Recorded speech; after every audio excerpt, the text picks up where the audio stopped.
ایک مرتبہ حضرت ابراہیم علیہ السلام اپنی بکریوں کا ریوڑ چلا رہے تھے کہ ایک آدمی قریب سے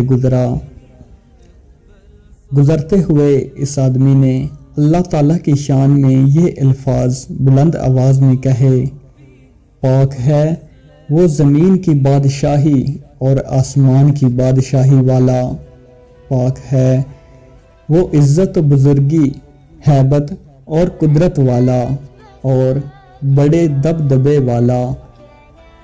حضرت ابراہیم علیہ السلام نے جب اپنے محبوب حقیقی کی تعریف اتنے پیارے الفاظ میں سنی تو دل مچل اٹھا۔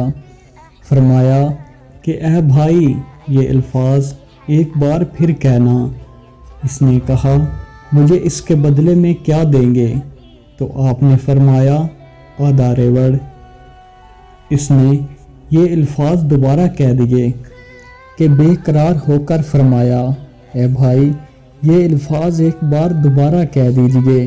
اس نے کہا: اب مجھے اس کے بدلے کیا دیں گے؟ فرمایا: باقی ریوڑ۔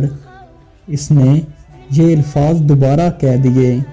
آپ کو اتنا سرور ملا کہ بے ساختہ کہا: اے بھائی، یہ الفاظ ایک مرتبہ اور کہہ دیجئے۔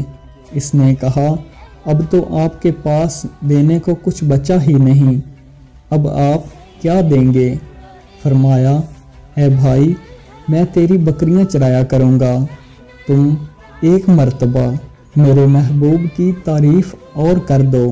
اس نے کہا: حضرت ابراہیم خلیل اللہ، آپ کو مبارک ہو، میں تو فرشتہ ہوں، مجھے اللہ تعالیٰ نے بھیجا ہے کہ جاؤ اور میرا نام لو اور دیکھو کہ وہ میرے نام کے کیا دام لگاتا ہے۔